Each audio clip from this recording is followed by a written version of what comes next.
just some logistics stuff. So there's going to be talks down here all night. So 6:30, 7:15, 8, 8:30. When you're not here, when there's not talks, there's also tables set up throughout. So there's one on hacking power, your home power meter. There's one on Wi-Fi. Upstairs, there's lock picking. And actually, when I'm done here, I'm going to go up to 3. So if anyone would actually like to do a little bit of soldering, actually make one of these and take it home, we're going to be having a little bit of hands-on time up on 3. So thank you all for coming out. Please have a seat. Nothing too formal here. I am going to go ahead and get started then. So thank you all again. My name's Cody. I am a hacker by trade, but I like to tinker with engineering stuff and electronics. They timed that pretty well. So we're going to be talking about using lasers to see and record sound, or how to capture audio using a freaking laser. So one thing to know right up front is when you're hearing me talk right now, this is analog. The sound waves are going into your ears through this kind of sine, wave like this, going up and down. Now, the concept here is we're going to take and capture those analog sound waves, and we're going to turn them into a digital recording. But one thing to note right up front is you don't get this nice, pretty curve when you are capturing things in digital. Digital is zeros and ones, right? It's either on or it's off. So how do we turn that analog sound into something digital that can be recorded, right? Well, we only can make marks like this.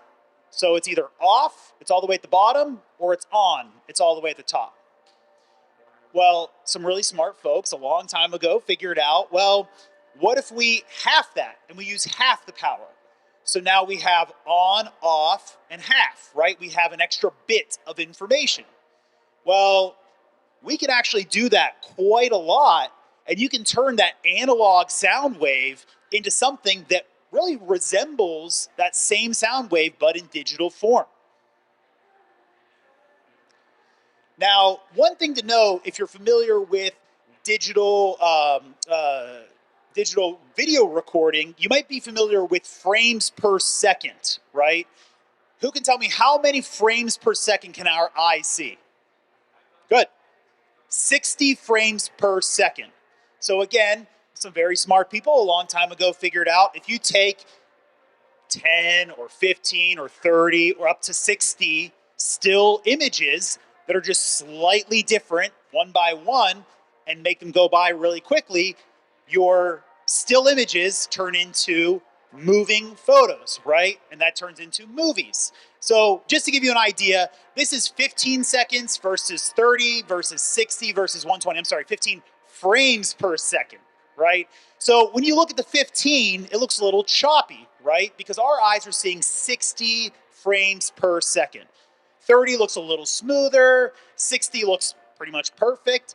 Between 60 and 120, you can't even tell the difference because our eyes can only see 60 frames per second. Now you're saying, Kevin, why are you telling me about frames per second? We're here talking about digital mics and audio. What are you doing here? Well, frames per second in audio converts to bit rate. Folks heard of bit rate before, maybe? So the higher the bit rate, the higher quality the sound is. Now, if we go back to this digital sound wave, the bits are represented by these little points. So if you think about it, if I had on or off or on or half and off, I could only have 3 tallies across this. But the more bits that I break this up to, it gets smoother and smoother and smoother until it turns into the 60 frame per second where your eyes can't differentiate that it's not a bunch of still pictures put together. And the same thing with digital audio. We can turn those bits into something so smooth, you can't tell the difference between analog and digital audio. So I promise I'm going somewhere with this. Let's talk about ears for a second. Anyone here like an ENT or a doctor? I'm going to butcher this terribly, and I apologize. Just internalize my awful medical stuff here for a second. So we're going to basically recreate the human ear using these parts here, and we're going to capture the audio pretty much the same way the human ear does. So this is a photoresistor. It's a light sensor. Again, it can sense light being on or off, but then it can also change ever so slightly whether the light is brighter or darker, and it can add resistance to the current. So you can get a lot of variations there, turning light into ones and zeros, or 0.1, 0.2, 0.3, 0.4, 0.5. So this instrument here, which is right here, I'm going to put it up on the screen so you can see it, but this instrument here is acting like our cochlea. It's turning the pressure waves, the sound waves, into something that's going to be processed by our brain. The auxiliary cable, which is going to be plugged into my computer, this is, it's going to go to our brain. It's actually more of like the nervous system, right? The nerves send the signal to your brain to be computated. My cup here, this is like the ear canal and the eardrum. The sound is going to come into the cup. It's going to reverberate just like the sound comes into your ear and reverberates off of your eardrum. And your eardrum then, or your, I'm sorry, cochlea takes that, the reverberation and turns that into something that our brain computes and turns into sound. And the laser pointer is essentially going to be the conduit. It's going to be the sound waves going through the air and coming into the cochlea. And the computer is the actual brain, right? The computer is going to take all that data and turn light into sound. Just a quick run through. I said all of those things. The total cost of everything but the computer, it's like $5 here, right? These are very off-the-shelf parts. And like I said, come up to 3 when we're all done. You can build one of these with me. Really, really straightforward, easy to do. So without further ado,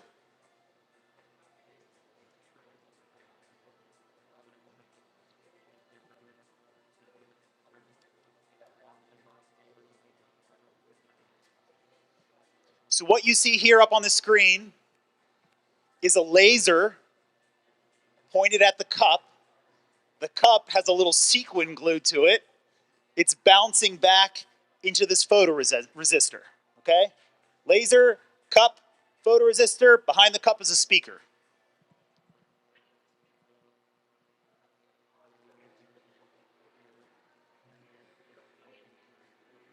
It's going to be hard for you to hear over the music, but there's music playing right behind the cup.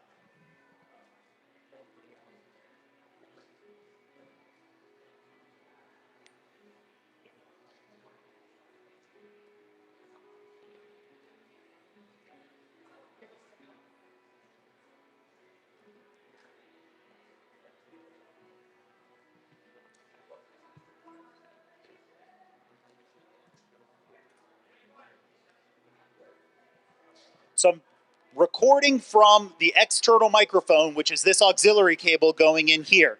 Now I want you to see, it's going to be a little hard to see on the screen, but I'm going to shut off the laser. And if you look, this little thing is not moving. The music is still playing, but this little thing is not moving. There's no audio being picked up by anything over here. Now I'm going to turn on the laser. Maybe. There we go. The laser is on, and you can see that little thing kind of pulsing. So I'm going to hit the record button.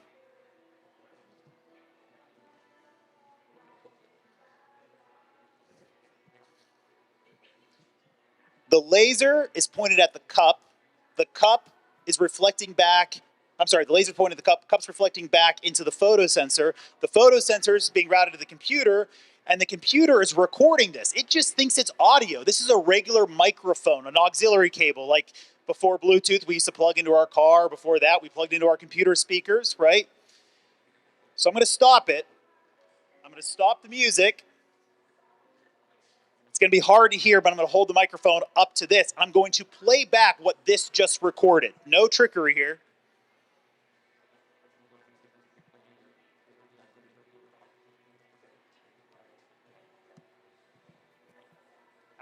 to hear it. Well, if anyone would like to hear it, you can come up. It's just simply not loud enough because of the music being piped through here.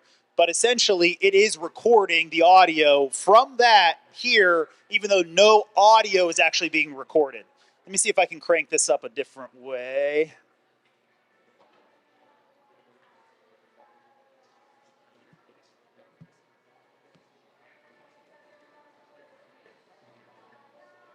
Yeah, it's just not loud enough. Let me try one other thing here.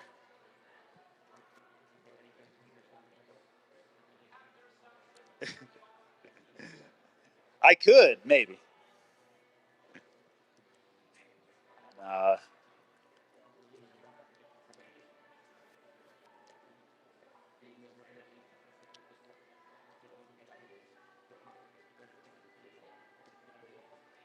I'm going to try one more thing here.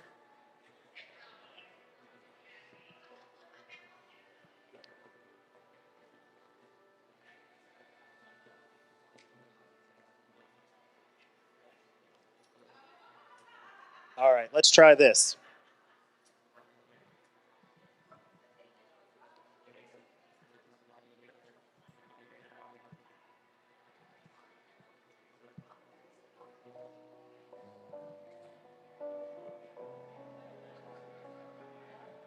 Very faint. If you come up next to the speaker, I promise you it's playing.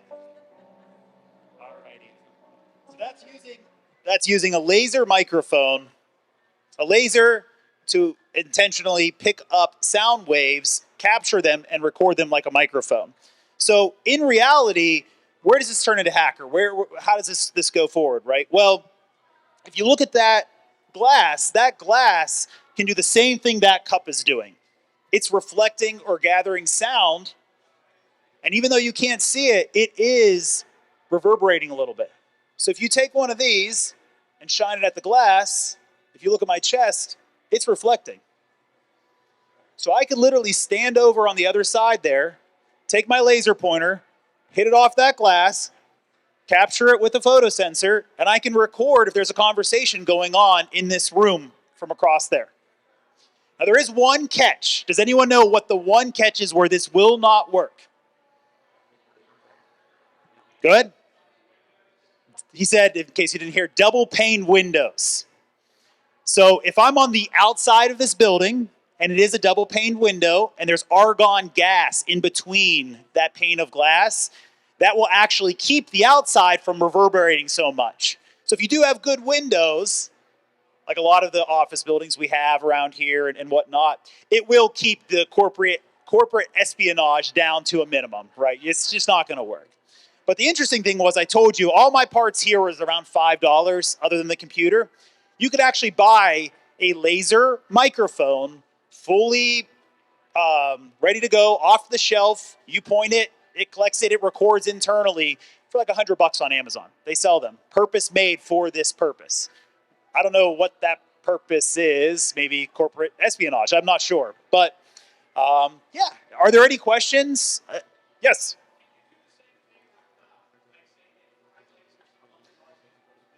Yeah, to repeat the question, he asked, so this is a visible laser. Our eyes can see these. If you have a security camera at home, a Ring, a Nest, you might be familiar with those lights that light up, but they don't actually show anything. They don't actually illuminate anything. They just look red when you look at them under certain circumstances. Those are infrared lights. And yes, they do make infrared lights that can be picked up similar to this visible laser. And as long as it's hitting off of something that's reverberating, it will turn that reverberation into sound. And if it's reverberating because of noise, like voices, it will then, you could capture it and play it back as audio. So this, oh, that's a good question. I don't think this would actually pick up infrared light. It is just a light sensor, though. It doesn't have to be a laser. This will also light up if I put my hand over it and then I take it over, right? It's just going to convert that resistance into ones and zeros. And if those ones and zeros add up to something that looks like a sound wave, the computer plays it back as a sound wave. But that's a good question. I'm not sure if infrared light could be captured by this particular photo sensor. Any other questions? Well, I thank you all. There's lots to see here from our folks here. Of course, the entire Science Center is open for your perusing. So if you have any further questions or you want to get a little bit of hands-on with this, I'm going to be up on 3, and I thank you all very much. All right. Hello, everybody. Hi. My name is John Zeolla. Nice to meet you all. Welcome to my talk. There's not going to be a lot of slides. This is going to be a little bit more conversational. We are going to be talking about password security for humans, right? Passwords for humans. So again, my name is John Zeolla. I am a local Pittsburgh native. I have this company. It's called CISO. We do computer security stuff for tech companies. I also teach classes for a living. So if I can't handle this, I don't know what I'm doing with my life. And I do some conferences and stuff. All right, so how many people have seen something like this before? Okay, cool. Yeah, audience participation. We can do this. And of course, when you do it, it looks just like this, right? There's like all of these dots. It's like 15, 20, 30 dots. You just keep typing, right? And it definitely doesn't look like that under the covers, right? Right? No, we use letters, uppercase, lowercase, symbols, keep things complicated. Does anyone know why we do that? Like, what's the point? Yeah.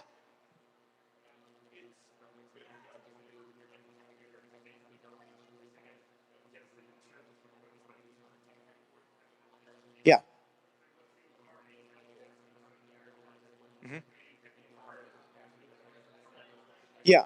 So essentially, you just don't want someone else to guess that, because if they guess that, then they become you, right? And we don't want them to become you, especially if it's your banking website or social media or something like that. That would not be good. So that's something. There's a lot of different terms that you might hear in this field. There's like password stuffing. So password stuffing means I found your password online somewhere because maybe some other website got broken into, and I'm going to try that password and that email on a bunch of other websites, right? Your forum, some video game forum that you did once 10 years ago got broken into, great, but if you use the same password there as in your bank, guess what? Once that stuff goes on the internet, I'm going to try all of the banks in the US, all of the banks in the world with that information, and I'm going to see if I can log in as you. So that's the pitch as to why you don't want to reuse the same password. But then, like, how many websites do you have passwords for? Like, does anyone actually know like how many you have, or other than just a lot? So I do. I've broken 4 digits, like over 1,000 different passwords, because I just log into a lot of things and make a lot of passwords. I don't know what's wrong with me. But how could you, like, it's very difficult if you try to think of like how would you actually remember all of those passwords. So people come up with these like algorithms. They're like, all right, I'm going to do my dog's name and then the name of the website I'm on, and then a number and then an exclamation point at the end. So I can always remember what the password is, but it's still different for each website. Not a horrible idea, not the greatest idea. I'll give you a better suggestion later. Let's not let my computer go to sleep. Here we go. But those are the sorts of things that people will do. Now, who heard about this thing that happened recently? Oh wow, that's awesome! Wow, you guys are like tinfoil hat and everything. I love it.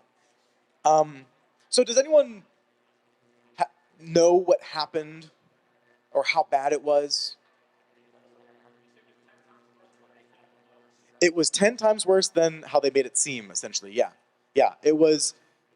There's a tendency for companies to underplay security breaches or compromises.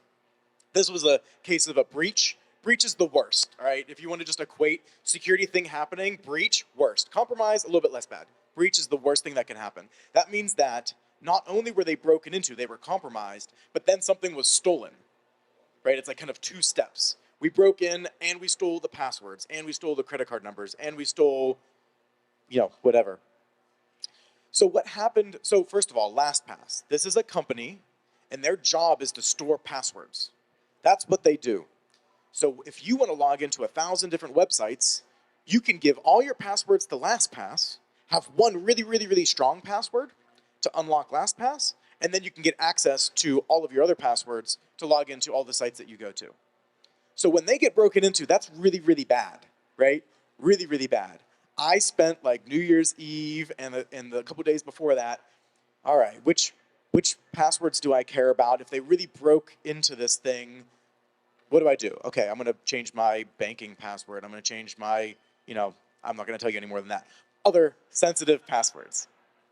But that's really, really bad. And this isn't the first time. And I'm not necessarily throwing shade at LastPass. Lots of different companies that are tasked with holding on to really sensitive things get broken into. I mean, this is why I'm employed. This is why I have a company, right? It's hard. This is a hard thing to do. Security is hard.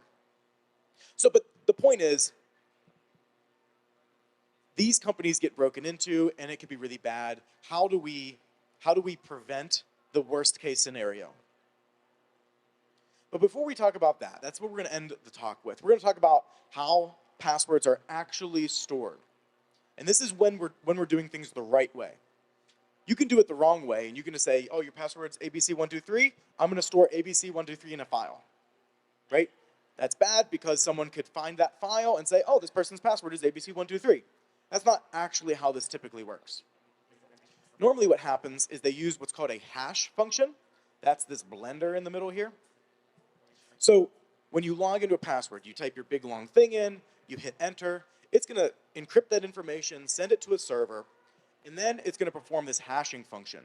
I always think of hashing as a blender, and I always think of the password as like a sandwich, right? You've got all your different meats and cheeses and condiments, and you put that sandwich into a blender and you blend it.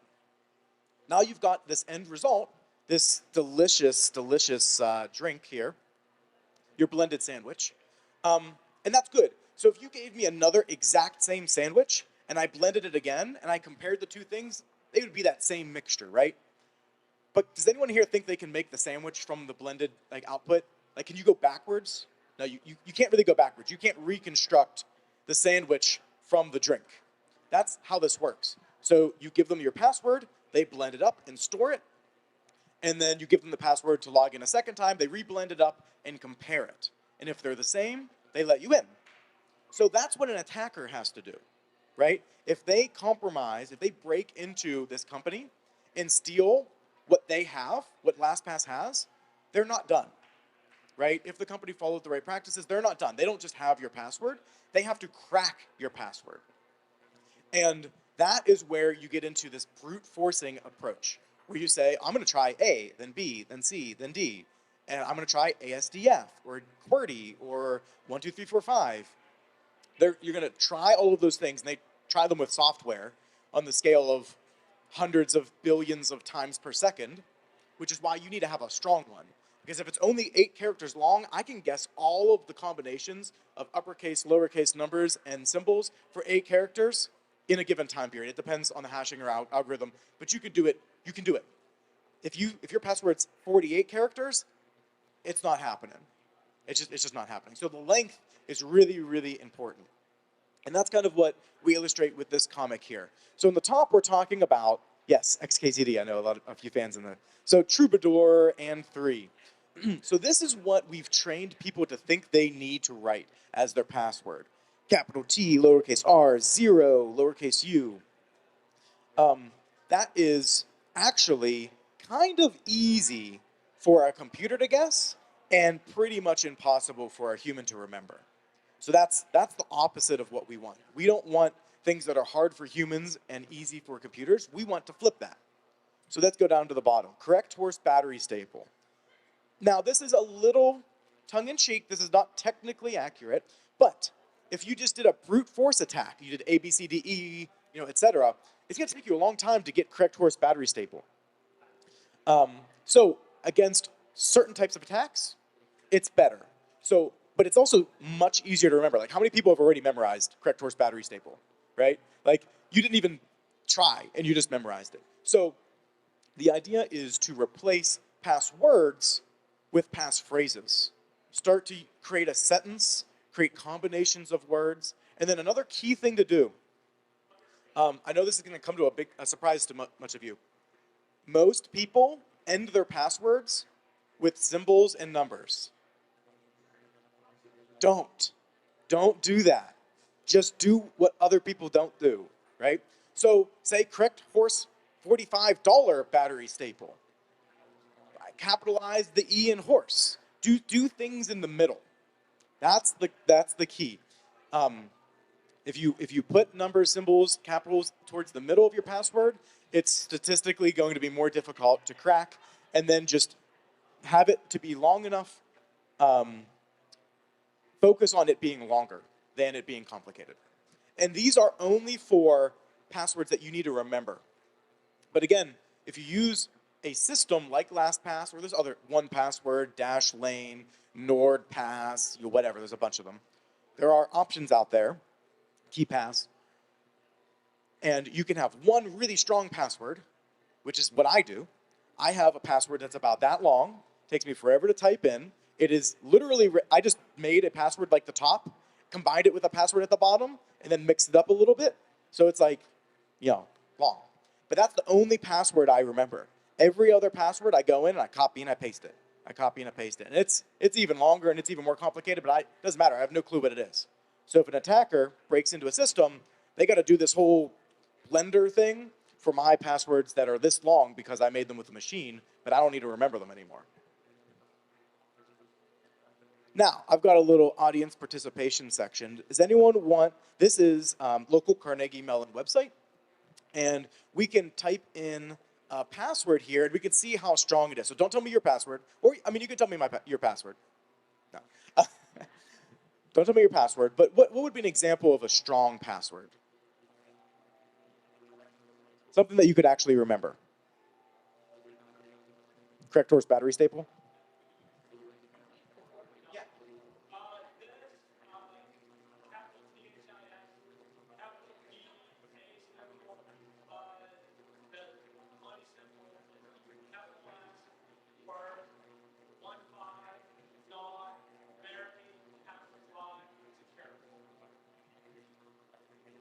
Your password appears strong.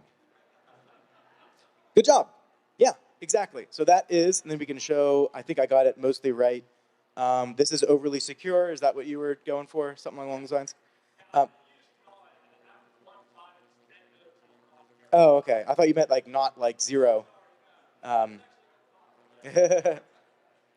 yeah, so that's a great example. We essentially wrote a sentence and we put some characters in there. Let's try something else.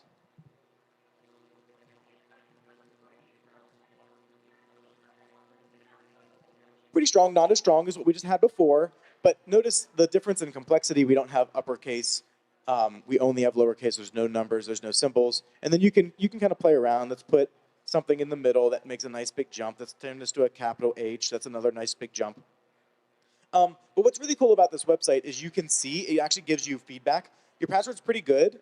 If you want to make it better, do this, do this, do this. Right? So I really like websites like this. More to get an idea of what a good password looks like and to have this intuition about good, strong passwords. Don't actually put your password into it. They don't save it, but don't trust them either, right? Just don't put your passwords in there. And all right, so this is the last slide. I have no idea where I am on time. Oh, I'm perfect, great. So number one recommendation, find a password manager that you like and use it. Some are free and a bit painful to use. Some cost a little bit of money. Some cost a lot of money. I think 1Password is the most expensive, generally considered the strongest. Dashlane, LastPass, NordPass, whatever. You can Google password manager and find something interesting. Use those tools to randomly generate passwords. So you just remember the one to unlock the safe, and inside the safe you store all your other passwords. Make sure you have unique passwords per site. And you can see if you weren't doing number 1, number 2 and number 3 would be really hard to do. If you're actually going to randomly generate a password and have a unique one per site, good luck remembering it. Just not going to happen. The last 2 are a little bit different.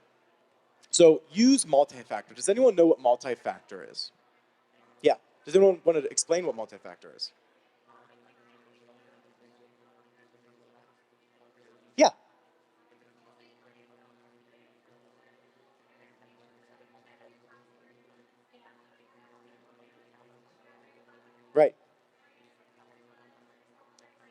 Nice. Yeah, exactly. So it's two different factors. And so the factors are something that you know is your password, right? Something that you have, it might be, I've got a little device in my pocket. This is one of my multi-factor devices. I've got another one plugged in here. I've got tons of them. This is something I have. I don't know what's in this thing, but I know it's a secret, and I know if someone else has it, they have my second factor. And then the third thing is something you are. Something you are is a, fingerprint, iris, retina, etc., some sort of biometric face ID, whatever. And so multi-factor means two or more of those three. So something you have, I might have a phone and I can press a button on it, and something I know like a password, or something I am like a picture of my face. So it's really important to use multi-factor because that means that the website that you have multi-factor set up for, even if you have the right username and password, they won't let you in unless you have the other thing, the other factor. So someone steals your password online, but they don't have your phone, they don't have your phone number, you can't get the number from that they texted you, okay, they're done. They don't actually get in to steal anything, right? So that's a pretty big deal. You can go a little too far with this. As a security person, I probably shouldn't say this, but like, I don't multi-factor everything. I multi-factor what matters, right? Because you should see how many, I have like 4 different multi-factor apps. That's a multi-factor device. I have a multi-factor device here. I've got tons of them. So there's a limit, right? Things that are valuable, and what's valuable is up to you. Use multi-factor on them. And then finally, know what your crown jewels are. So in the case of LastPass, when that was compromised, guess why I know I have over 1,000 passwords? Because I had to look at all of them to know if I cared if it got stolen, and I wanted to go log into that website to change it, right? So like I said, I made a list, I spent a few hours, and I did the most important things, and I'm pretty sure that they won't get any of my passwords because they have to break that first password still. Your passwords didn't get stolen if they were in LastPass. The encrypted safe that your passwords are in got stolen, and if they crack the safe, they get all your passwords. But they have to crack the safe, right? And so if you have a really strong password, then you're in pretty good shape. I have a pretty strong password, but I also have a tinfoil hat at home. So I decided to rotate anything that had to do with money or my reputation. All right. That's pretty much it. But now it's open season. Does anyone have any questions? No questions. Everybody's sleeping. Yeah.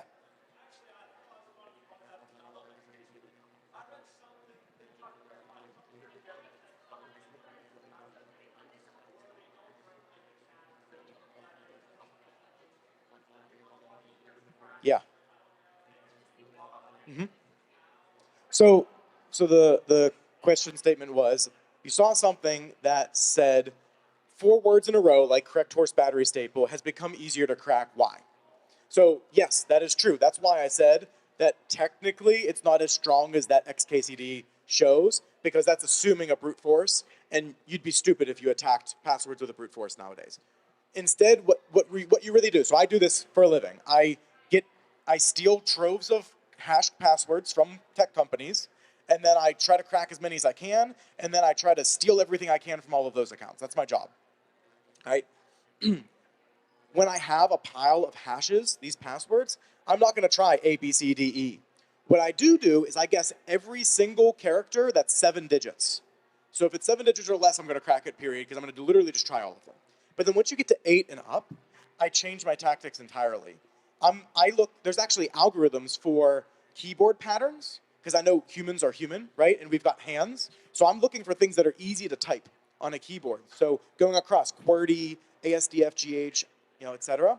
Those are things that I program into a computer to try extremely quickly. Same thing with going vertically on the keyboard. 1, Q, A, Z, etc. I'm going to try those too. I'm going to do the same thing, but with shift held down, right? I'm thinking about things that your hands can actually type. And then I'm going to think about things that are easy for you to remember. That's my next stage. So I'm going to do a dictionary attack. I'm going to take one word, and I'm going to have a modifier at the end. So I'm going to say every word in the English dictionary, and then I'm going to do all the numbers 1 through 999, and then I'm going to add some special characters in there at the end. And if that doesn't work, I don't keep guessing things.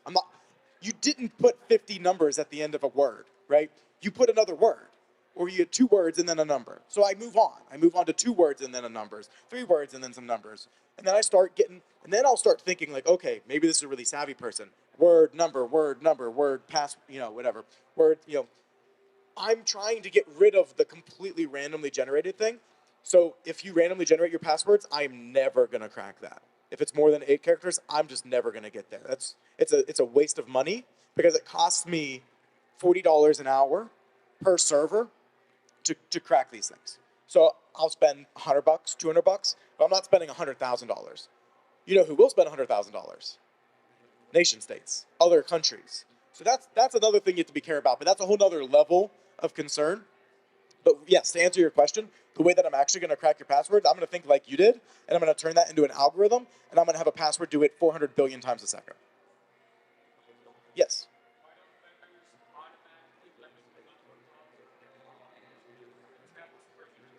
Yeah, that's a great question. So why don't vendors limit the amount of attempts? So many of them do, not all of them do. But even if they did, that only comes into play if I'm trying to log into the website as you. So if I try to log in as you, I try 1, 2, 3, I'm locked out. I have to wait 5 minutes. But what actually happened was I didn't go in through the login field. I hacked into your server over here, and I dumped a file with all of these secret things in it. And now I've got it on my server. I don't have to wait for anything. I could do it 800 billion times a second, and like it's just a file. It's just data. It's just a hash that I'm trying to turn back into. I'm trying to figure out what information turns into this using a hashing algorithm. So yes, that's a great idea, but it just doesn't always apply. If I did what's called SQL injection, I can inject a command into a server and have it give me all of the passwords it stores, and then I take that on my server and I walk away. You have no control anymore. That's why they use hashes, because they're assuming you're going to steal the information. Now I want to make it hard after you've stolen it, because there's nothing else you can do other than make it hard to decrypt. But that's an awesome point. Yes.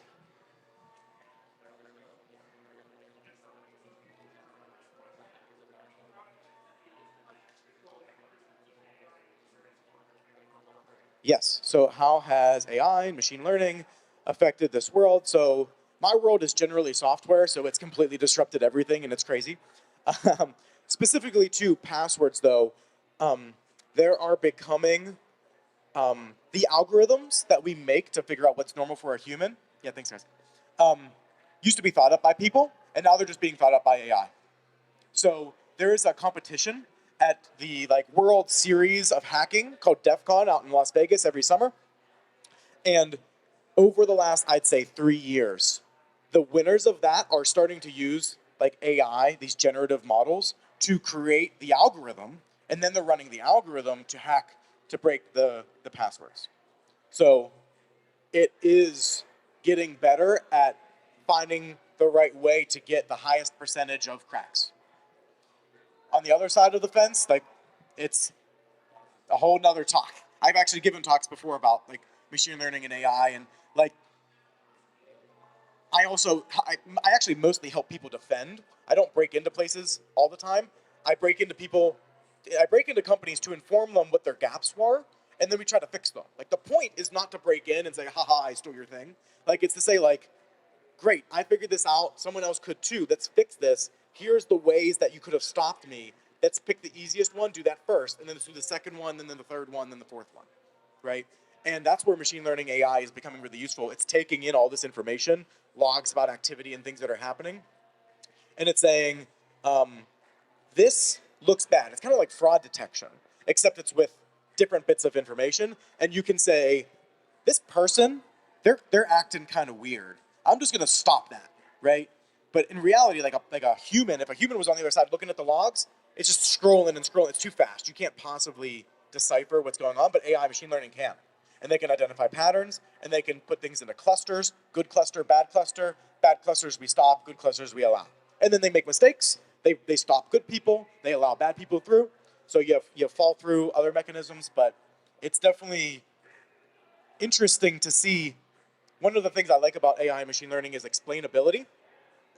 you can sometimes ask a model why it made a decision, and why it made a decision can be very surprising. One of my favorite examples is if you're using machine learning to identify what a picture is, and the picture has like a husky-looking dog, kind of wolf-like, and it's outdoors, and it says that it's a wolf. You'd say, I bet you it's because it looks like a wolf. And if you tell the machine learning to say why do you think it's a wolf, it actually says because there's snow on the ground, and it's cold, and it's an outdoor picture. And then there's a little bit of feet. Right? It's not like the face, it's not these other characteristics, all kinds of weird things. It's like, oh, obviously, yeah, it did it right. It looked at the wolf and it was a wolf. It's like, no, it looked at snow and feet. What? It's so weird. I don't understand you. Overlords, please don't. Yeah. But yeah, it's disrupting everything. So. Awesome. Any other questions? Great. Well, thank you, everybody. If you have more questions, I'm going to be up on 2 doing card skimming stuff, too. So if you want to come talk about that, happy to talk about that or anything else security. So thank you all. Hey, evening, everyone. How are you doing today? Evening, whatever it is. Cool. So I'm doing. Can everyone hear me? Okay. I can. I can hear myself when I talk loud. Can everyone hear me still? Yeah. Is it better like this, or is it better with the microphone? Sorry about that. This is a microphone. No, see the poor guy. He's over here. He's like, stop doing that shit, man. Knock it off. Hold it at one spot. Knock it off. All right, so I'm here to give a little talk about electric vehicle charging infrastructure work. And it's kind of a fun little title, Avoiding Electrocution. I mean, that's sort of like lizard brainy. Most of us won't roll up to a charging thing, open up the cabinet, and then start playing around it. I would, but I've electrocuted myself many, many a time. So I want to break this down. This particular discussion is really going to focus on the thing that you pull your car up to. You know, we have 3 major components to it. You have the cloud infrastructure, you have the network transport, all the ones and zeros and bits and bobs move through, and then you have the actual thing that it attaches to. Is that leaf eating that? All right, so safety. I mean, glad I got at least 4, 5 laughs, maybe 6. You guys need to have more drinks. I thought it was more entertaining than this. Wait till you see these tired ass memes that I put up here. This is gonna be brutal. So, but no joke, safety is third, as illustrated. This, by the way, when I was Googling these images, I saw that, I almost peed my pants laughing. It was like, look at the dude, he's hanging a sign that says safety, think safety, and he's straddling the thing. But anyways, with this, if I can say one thing, if you're going to go and open some of these things up, anything with electrical voltage in it, just be careful. Look for big fat wires that have big screws on them and plastic shielding, and don't touch that. Because the power, you think about it, you have a car, you plug something up to something for what, 30 minutes, 20 minutes, an hour maybe, these high capacity ones, and you can now project this giant piece of metal for hours at a time. You can imagine the amount of power that exists in there. So if you do start playing with it, please be careful, because you can actually get really hurt. All right, so the specifics of this, and while you're probably all sitting here, is how can we screw with this? What can we do to steal electricity, steal gas, or do we want to, what are the different attack surfaces and things that we can do? So that shiny box that you go and you plug your car into has a bunch of components in it. Each component will have a certain thing that you can do with it. So in my world, the operational technologies or ICS world, we call that an HMI. That's that screen that you tap on that, the gas stations now are selling ads to you. Those things. Oh, by the way, those, if it has buttons, the bottom 2 buttons, touch them at the same time, then go up another, it'll enter the maintenance mode. So if you don't want to listen to the advertisement there, just start doing different 2-button combinations, and it'll do off. You may be able to get to the point where you can change the gas prices with a 1, 2, 3 pin number, or 1, 2, 3, 4 pin. I'm not saying do it or don't do it. I'm just saying if one was to do it, you might be able to change to $0. Yeah, they don't, exactly. So here, people don't like changing the defaults. People are lazy, so we're taking advantage of that. So you have that HMI, you have that interface screen, something you can do with that. Hackers everywhere are going to do something. You have your commodity compute. So sadly, that ad thing isn't going anywhere. It's going to get more prevalent. So, because it generates money. So people are going to need that commodity compute device in order to display those ads. Get the ads downloaded, show them whatever it is, if there's some way you can interface with it, that kind of thing. So probably something we can screw with there. The next is the actual controllers. Ooh, that just changed. The actual controller in itself, that might be known as a PLC to some people, programmable logic controller. We're going to have the electric meter itself. So that is the device that measures the amount of energy going past, so it knows how much to bill you or how much gas you're putting into your electric car. The charging cable itself, there's protocols and information that fly around on there. You probably all heard like Tesla, it's super famous. You just go up, you plug into it. The car talks to the controller. It identifies what car it is. It says, hey, you got the free plan. Here's all the electricity you want. Or no, it's time for you to start paying for this. So there's an opportunity on the cable. And the final kind of area is the actual payment mechanism itself. So here, audience participation. Where do you want to start? Which one of these do we want to hack first? Down the list? I like this. Do you alphabetize your OCD to CDO? Nah, I'm just kidding. I'm just playing, man. All right, so what do you think? How can you got the touch screen there. So think you're at your gas station, normal gas station, or any kind of kiosk kind of thing. What mechanisms do you think you can use to manipulate? Any ideas, any guesses? Maintenance mode. Yep. Yep. So what I would encourage you to do is get up to that screen and start touching places. So a programmer is going to be, I don't want to say lazy, because they're not lazy. They're smart people, they work hard, but they're on a, this is being potentially recorded. I have to behave myself. They are going to focus on the things that, to be operational, to do their job. So if you're doing EV charging, somebody's going to show up, they're going to do some kind of selections around their car or something like that. They're going to need to pay for it. That's where all that energy is going to be. So they will hide obscure things to make their life easier, even easier, or for technicians. So that's security by obscurity, if you've heard that before. That's that maintenance mode. So I'd roll up to that HMI, that interface screen, and just start tapping it. Do swipes, this, and just start doing things. Eventually, something will happen that was unexpected. And when that does happen, take a picture, put it on Twitter, and go from 4 followers like I have to 7 followers. And then you do that enough, and maybe I'll get to 10. So I'm not on Twitter. I am on Twitter, but I'm not on Twitter. Anyways, so that's probably the most thing. There's not really a whole lot more I think you could do, because that's going to be reasonably locked down, or you would expect it to be, where outside of maybe deliberately entering maintenance mode, you could vandalize it, I guess. Maybe you could put another capacitive, that's kind of fun, another capacitive touchscreen on top of it to do sort of like a pseudo credit card skimmer type thing. So, as people are tapping, maybe you get them to enter their email or something like that, or a PIN number to something. I guess, maybe, I don't know. Anyone have any other ideas? That's all I've come up with. Learn. There you go. Yeah, display your own ads. Political messaging, it's a pretty divisive community right now, so you could piss people off or not, or whatever you want to do, exactly. So I'm going to skip commodity compute, because I think that are there a lot of security people or computer people kind of in the audience, or is this yes, no, mixed bag?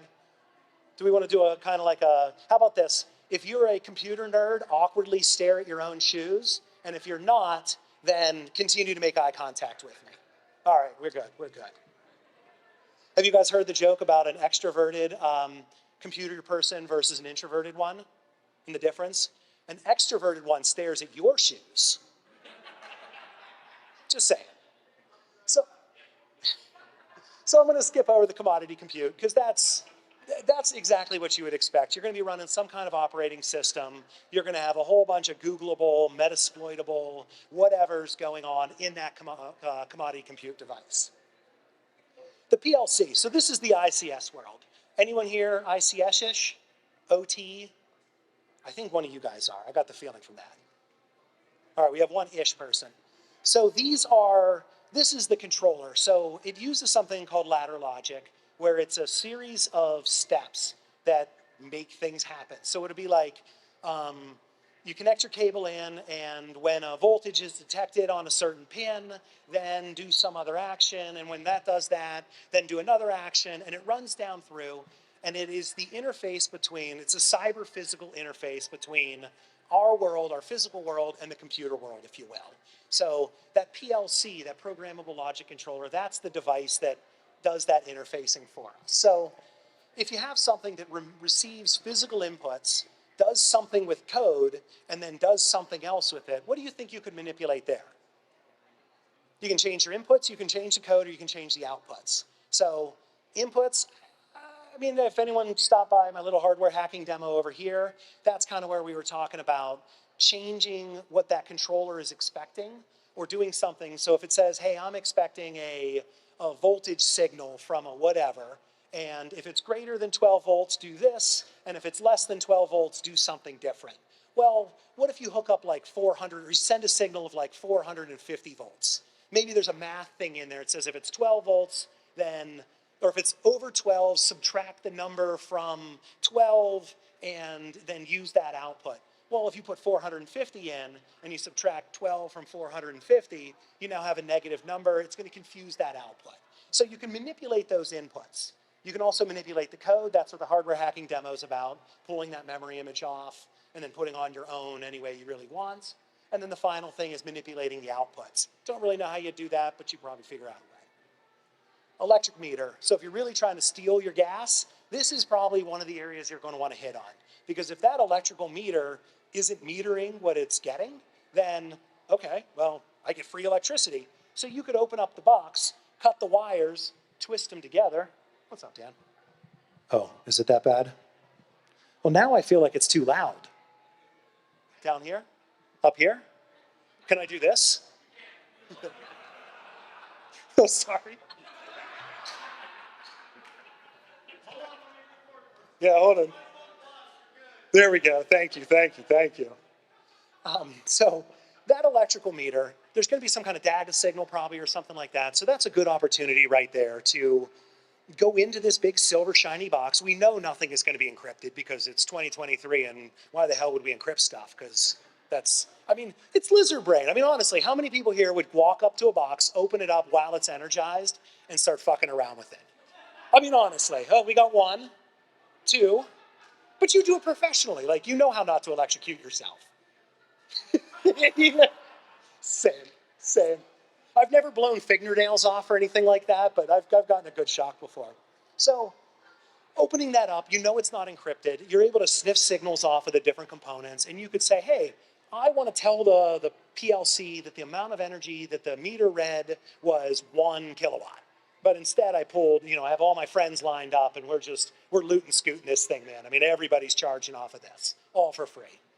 I'll skip the charging cable right now, honestly, because I have no idea what those things are about. Like, I'm getting into it a little bit, but it's so Wild Westy. I know there's data connections, and I'm sure you can spoof it and stuff like that, but whatever. The final one is the payment mechanism. So let's be real. Most people that would do something like this, not as a hobby, are probably trying to steal something. Let's just be honest. So if you get into that same silver box, we know that the commands are unencrypted. You're going to have a PCI DSS, payment card infrastructure data security standard. You're going to have a device there that is rigorous, and there's no way that you're going to be able to cheat the bank. I mean, you can try if you want, but that's way over my pay grade.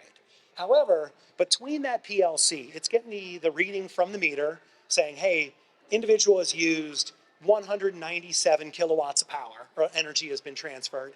That PLC is going to receive that value, it's going to process that, and then it's probably going to do an API call at that payment device and say, hey, 179 kilowatts cost, I don't know, $12.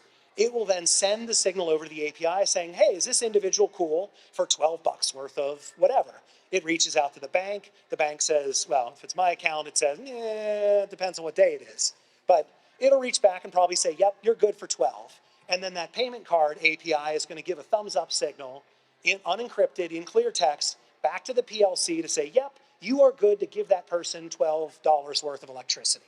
So there's an attack mechanism there where you could just connect some wires to that, sniff that traffic, so legitimately charge a couple of things, see what packets are going back and forth, and then replay that. So maybe you charge it for $1. Simple attack, charge it for $1, and then on the return API call back to the PLC, you send that packet back and say, yeah, this guy's good for $1. Well, now you got $1 free worth of stuff. Or if it's a simpler thing, it just says, yes, it's good to go, it sends a 1. Then you know, well, all I have to do to steal all the electricity I want is to cut that wire, connect my device to it, so that when the signal goes this way, you pick that up, and then you send the one back regardless of whether it's approved or denied. Make sense? How am I doing on time? All right, I have 6 minutes. So I kind of got through the very, very high level of what I wanted to do. Where do you all want to go? More jokes? Because I'm out. I'm out. I am. I had two espressos before I got here because they said I had like 5 minutes on that and 20 here, so I just talk really, really, really fast and move around. But what do you want to know? I'm sorry? So what's after the endpoint? What's actually the next step? So, does it work here? There we go. So what's after the endpoint then is the network infrastructure to move to the cloud service. Change. There we go. So you got to talk. See, as I use some pretty old, tired jokes. I only got 2 laughs this time. I failed. Exactly. Old man yells at the cloud. So to answer your question, from the endpoint, there's going to be a network layer. So it's either going to be cellular over Verizon or Vodafone or something like that. That is then going to talk to probably a cloud infrastructure. So EVgo or Tesla or whomever it happens to be. That's where all the brains are occurring. That's so they can push updates. They can distribute those advertisements. They can do telemetry on the health of the charging stations themselves. All kinds of things like that. And in the cloud, how many people here are like kind of application hackers or cloud infrastructure hackers? Yeah, so what do you do with the cloud? What do you do with the cloud when you manipulate stuff?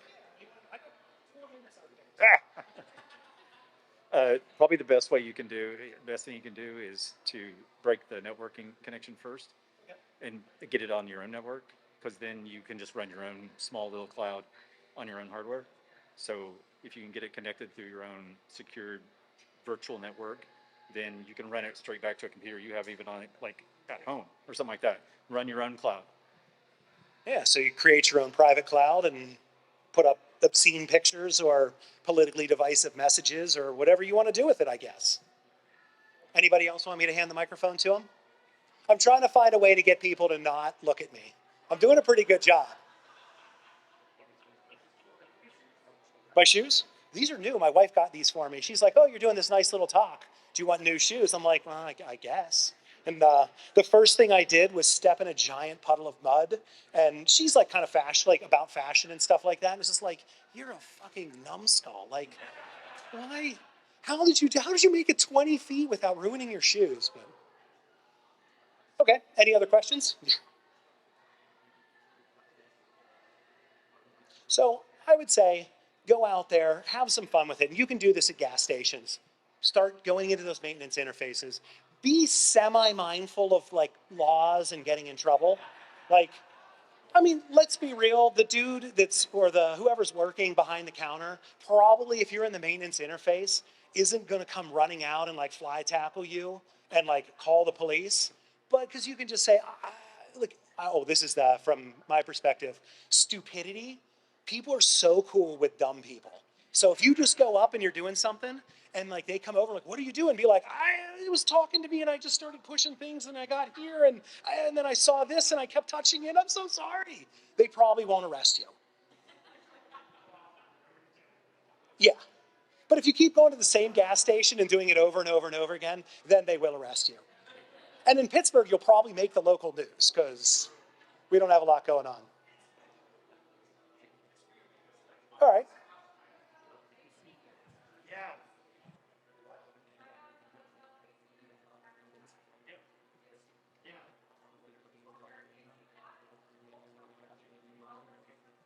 That's exactly right. And not get in trouble. Yes. Yeah, that's the difference. I mean, for me at least. So I do this professionally, but the difference between like somebody who is 13 years old in their mom's basement, that kind of profile, and somebody who works like with the military or some of the higher end stuff, it really is just about being quiet. You know, it's the techniques are very similar, but when you have somebody that's been doing it for 20 years, you don't do an Nmap TAC capital A and then run like, you know, /16 or something. You don't really do that anymore. It's slower, it's more dedicated. But with like this kind of stuff, EVCI and all the whole operational technologies, ICS, be as loud as you want. No one is watching.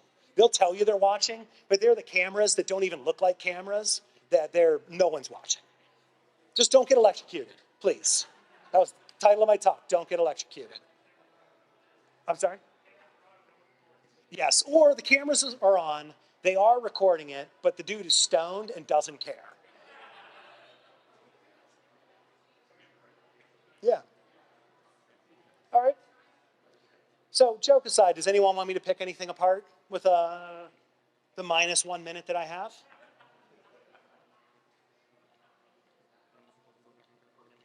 Cool. That's all I have. Thank you for attending.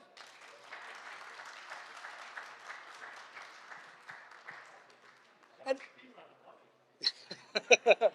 so I mentioned to the gentleman over there about alphabetizing your OCD. But yeah, the alphabetizing your OCD, I'm kind of like that sometimes. So I feel you, man. I feel you. All right, cool. Well, if you have any questions, I'm going to be doing, I think, the little hardware hacking thing over here for probably another, maybe about another 45 minutes or an hour or so. If you have any questions, I'll hang up here for a minute or two until everyone funnels out. Thanks, all.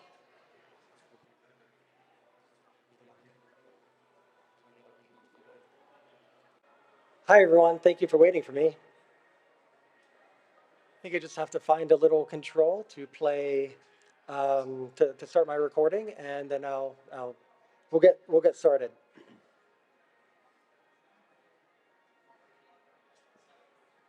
You start, all right. Great. So thank you. I'm gonna talk about wireless security. My name is Chris. I'm a Pittsburgh native, Chris Tomei.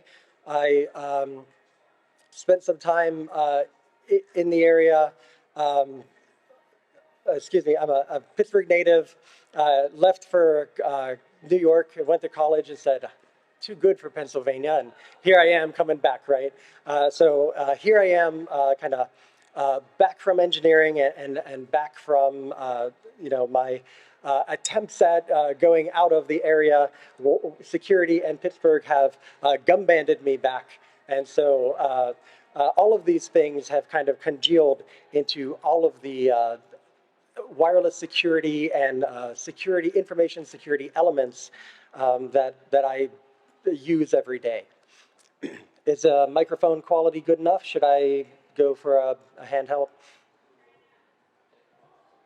Okay, so we have a lot of do's and do nots, and I didn't want to go into that. I wanted to go into why, and why do we want to do our Wi-Fi with a particularly strong password. And I'm going to conduct a really straightforward and simple attack because the point here is to show how easy it is to attack. So my Wi-Fi is out there at my table. I am not attacking anyone else's Wi-Fi. I specifically am going to kind of go into kind of what is Wi-Fi. And I know a lot of this is really hard to read, but the words are not important. They are to distract you while I do my demo. So the government calls wireless emanations.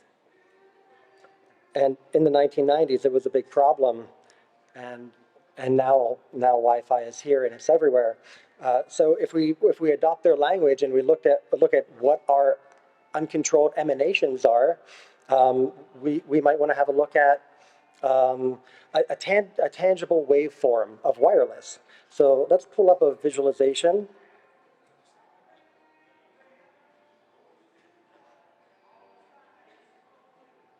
And we have a bunch of Wi-Fi in the area. Here's a really straightforward um, visualization of what Wi-Fi do we have in the area. Anyone see any Wi-Fi? That is what Wi-Fi looks like. I picked this random channel out of a pretty strong assumption that I would see something, and here is a target. I can attack that. That's 316 megahertz, and I can decode it and I can replay it. But I can't do all the fancy things that I can do on Wi-Fi. This is a more challenging signal. And so Wi-Fi, as public and as well known as it is, we can do a lot more off-the-shelf stuff. And off-the-shelf to the point that we call it a script kiddie. Like a child could run this script. And sure enough, just a couple of keystrokes will show an attack on these waveforms.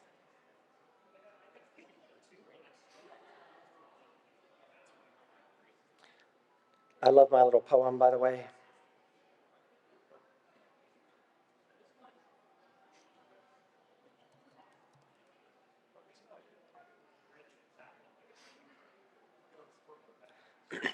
Oh, right.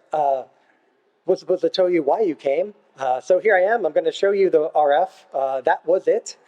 We just looked at a standing radio frequency electromagnetic energy. And I want to get into our basic wireless network. This is your home Wi-Fi. This is wireless access point. We're going to go through two types of attacks. They are trivial. They're very easy and should be done in about 5 minutes each. So please bear with me while we go through those examples. And then I'm going to go right into grad school. I know I promised on LinkedIn this would not be grad school. I lied. We're going to see why. And it all comes down to some mechanisms that we prefer not to really think about. So our network diagram, as I mentioned, is just going to be a home Wi-Fi setup, just like I have at the table. And I would like to say that this is all well and good for kind of general purpose communications. Hard to see my example there, but I have a little gift card. So we can eavesdrop on valuable information like your gift card. So that is the point that I wanted to really bring home, that I can use automated tools to capture your password, and with that, then decrypt your valuable data.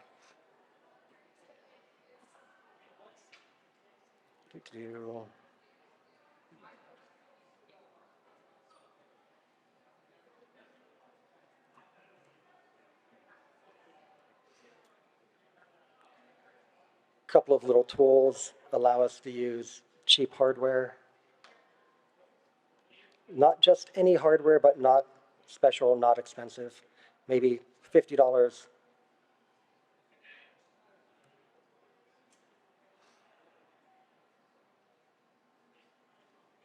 Okay, so we are going into mode where I can see your Wi-Fi. We looked at a waveform, and that's fun to know that they exist among us, the waveforms. And why is security the way it is? And apologies for the small text, but again, just to kind of distract you, all of these acronyms of fail, I'm calling them, are all the ways that we tried to implement security and had an unfortunate outcome. And I can mention that this was the industry trying to do better than what the federal government wanted to do. They wanted to have an NSA prescribed encryption mechanism. They didn't quite get that. And so instead, we have this. Just waiting for my VM to deal with its USB I/O problems. There we are. So Wi-Fi came out in 1997. This is what's called wireless equivalency protection, WEP, right? So this is where you can just gather a bunch of data and get to the key. So super easy script kiddie attack over here. I thought it was in monitor mode.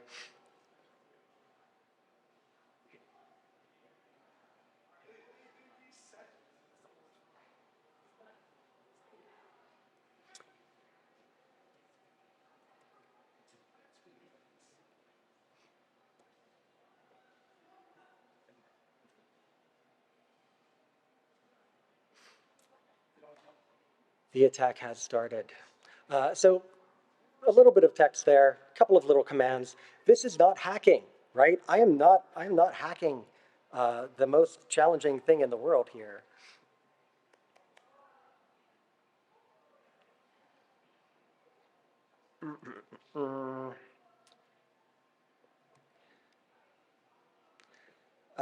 So this VM is going to need a reboot.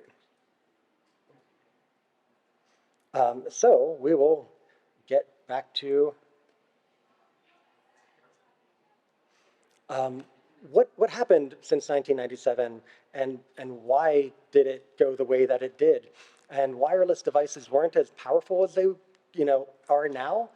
Resource constraints are a big problem. Now we have the same thing coming back with IoT devices, getting back on our networks when we thought that all of our devices could be powerful enough to exchange a strong key. We do have mechanisms out there that are safe. Diffie-Hellman key exchange that we use to exchange keys on the internet comes to mind. But not all devices can do that. And in 1997, they were not doing that. So we had to put in the WEP key ahead of time. And the key wasn't the problem. It was trying to avoid the problem. So they were trying to avoid the problem of a long-lasting bit stream and a weak crypto behind it. And in that attempt, they implemented the vulnerability. And we're going to use that now. It's the leakage of the initialization vectors into the crypto algorithm. And they tried to fix it by changing a bunch of keys. And the story gets worse from there. The second crack we're going to do is going to be a WPA, a modern Wi-Fi, and that is still the race to the bottom. That is the denominator that all networks are weakened by, is that this 2004 vulnerability is still a problem. I can still get your password by eavesdropping it over the air.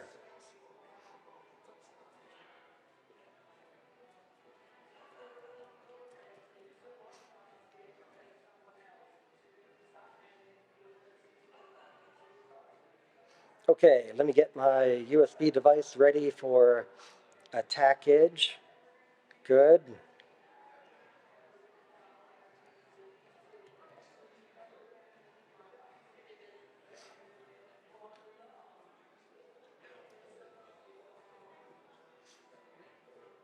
Okay, see if this works this time. A little bit of hacking involved, right? It doesn't always go as smoothly as we want, but if it were perfectly straightforward, it just wouldn't be any fun at all.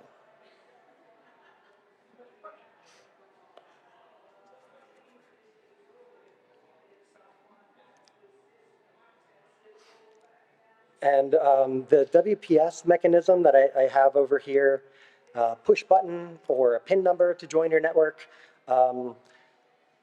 See how it just keeps getting worse as we go down? and what's that bottom line? Something really recent with 8 zeros. The password was 8 zeros. These are actual vulnerabilities that were implemented. And for this reason, I only recently recommended WPA 3. Okay, so now we can.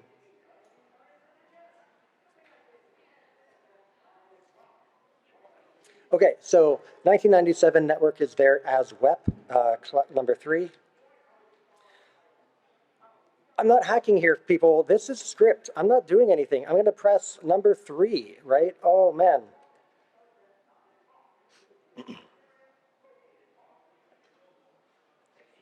I didn't set the channel. Okay, small amounts of hacking. But Once I set the channel, then the attack should be successful.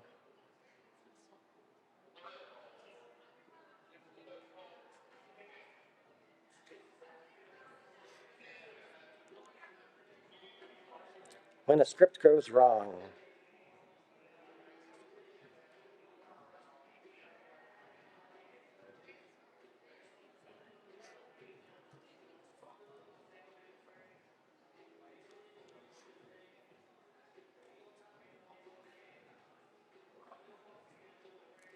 This one should do it.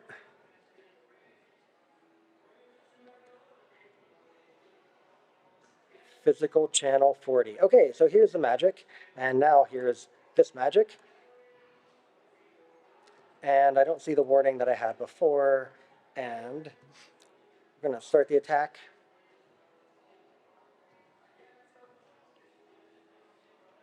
Okay, here we are, network 3.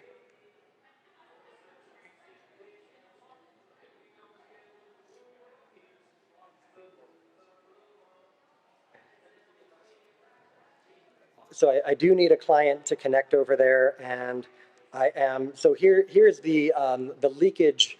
It's starting to leak. So in order to get adequate activity on the network, I'm going to go ahead and download a big file of stolen passwords from a tiny server that I have on my table.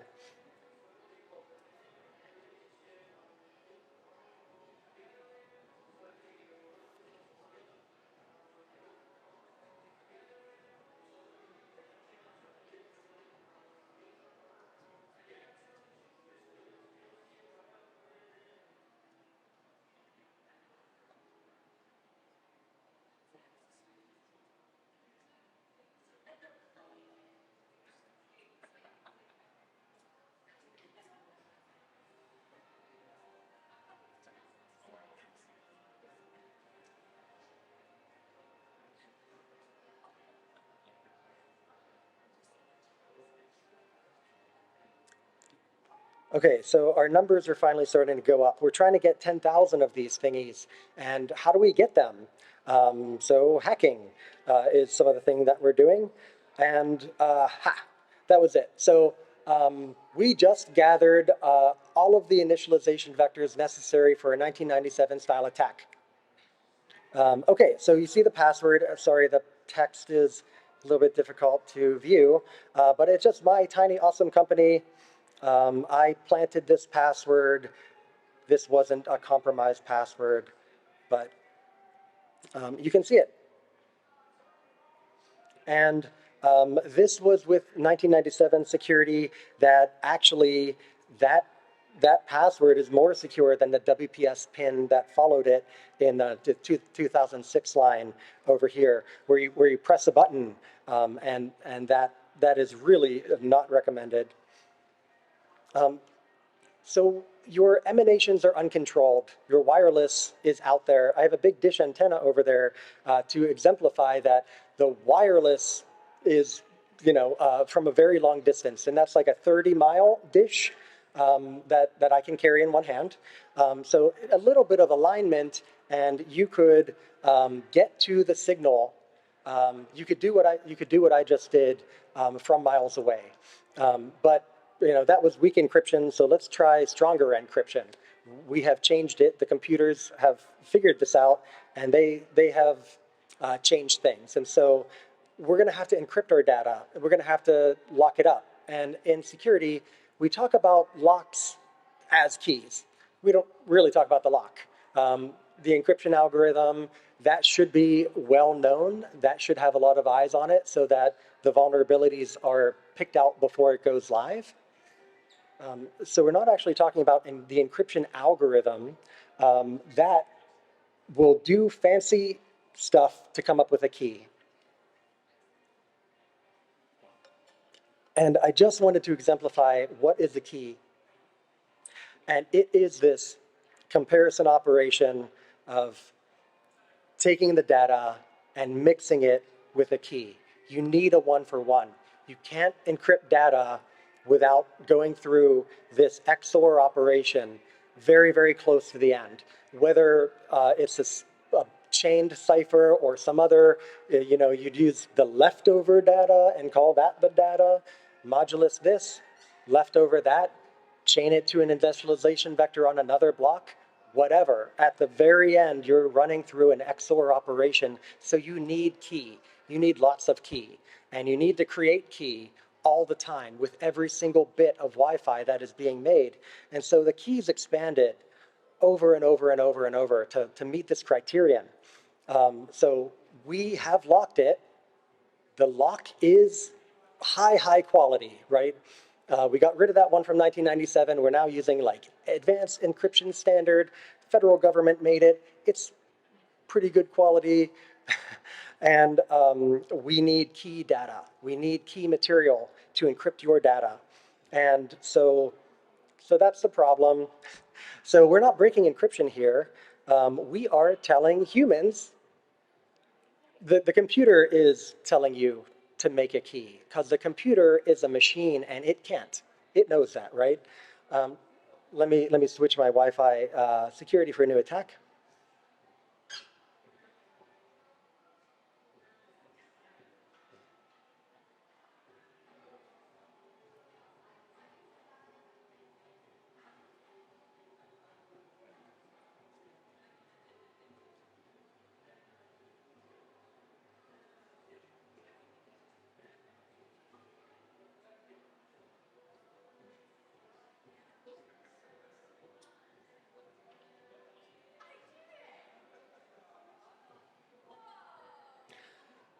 Okay, fast forward to 2018, let's say.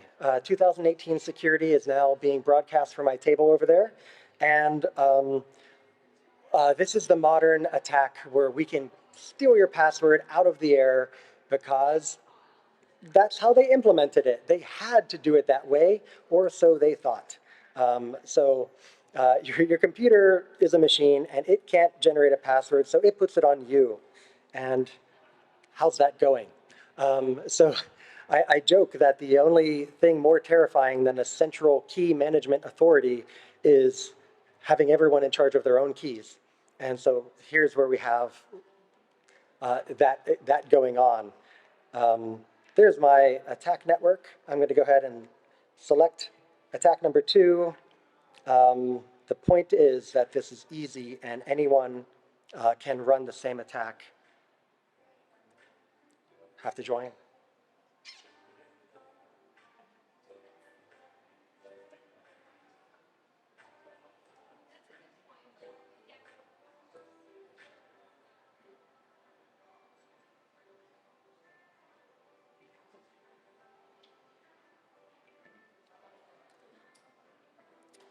Okay, so once we have a client, then we can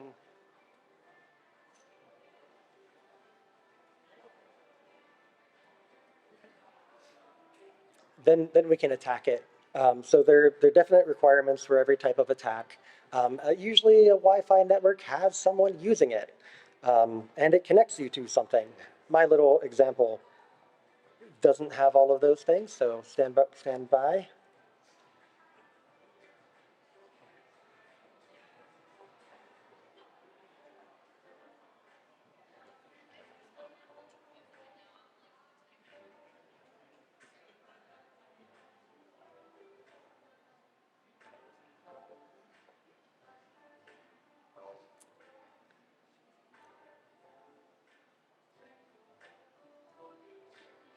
Okay, running that one more time.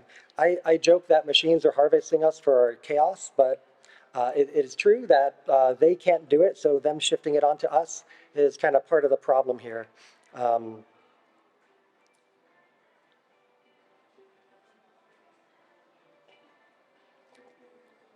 I rushed that real quickly. If this doesn't need any love and attention, then we'll be able to get to the final attack, which I think is fun and cute.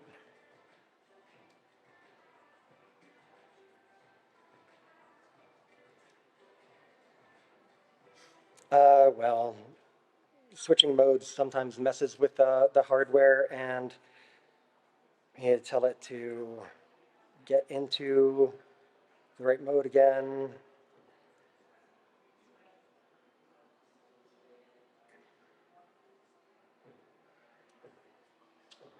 channel 40, and then we can attack channel 40.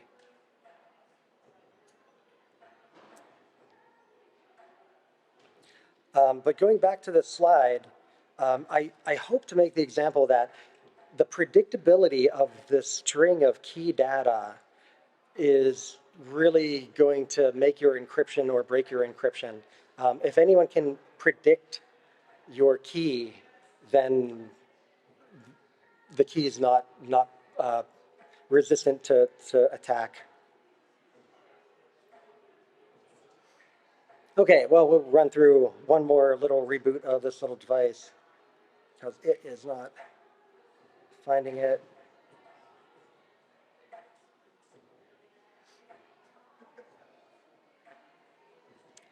So I wanted to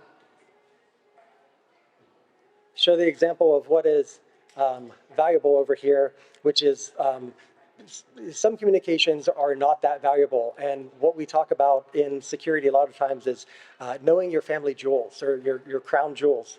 What is sensitive to you? What is valuable to you?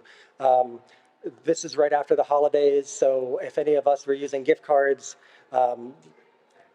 shopping at the last minute, ADHD, using gift cards, this stuff is kind of relevant. And so during those times when your other sensitive data is being transmitted over a hostile network, this is where we need to apply cryptographic controls. And so now you have a hostile network before your internet, or let's say one that is vulnerable to being attacked. So if you had an attacker in your vicinity or within the radius of your antenna, you could be attacked. And if anyone remembers the cantenna days, you could take a Pringles can and you can take tinfoil. My little I play about foil is a thing that I definitely used back in 2000s, and thankfully I have better equipment now, but it doesn't take that much if you wanted to. All you need is a length of wire cut to a fraction of the wavelength, and that's an antenna. It's very straightforward. Again, physics plays into it. Okay, so this is a fun attack where it goes through a bunch of passwords.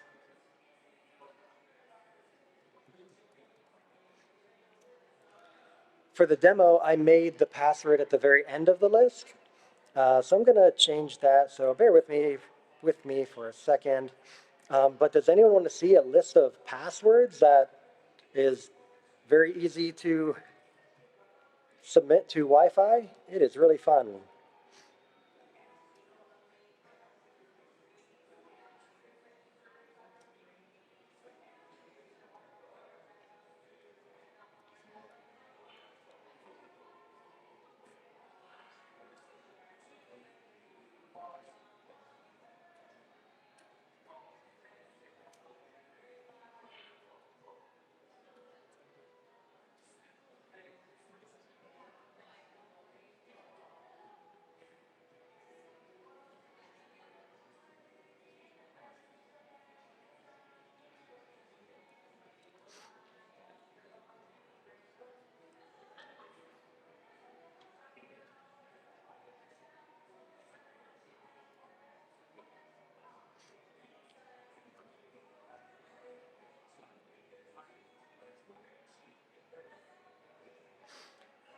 So real quick, passwords. This is one super small list of things that I might have used as a password back in 1997, or might have derived my current password from that.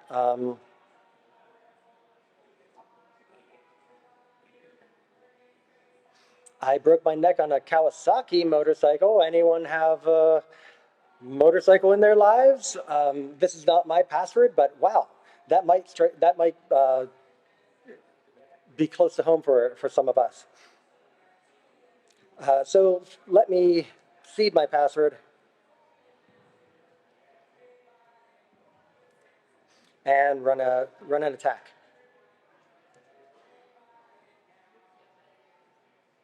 Oh.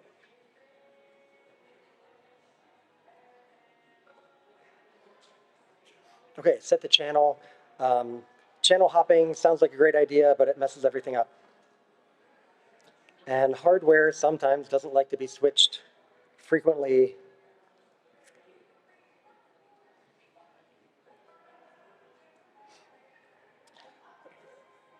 So I was really hoping that in 2023, we were not going to have such long passwords.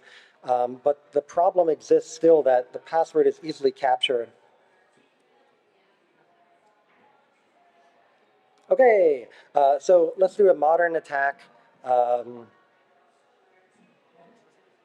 This is the password guessing. So we can't crack the crypto the way that we did with the old attack. We're going to attack the humans, and that is the password that you created when you were late for a Zoom meeting. So you were late, you made a password, you didn't want to forget. Now it's out there. And let's see what happens. Need a client?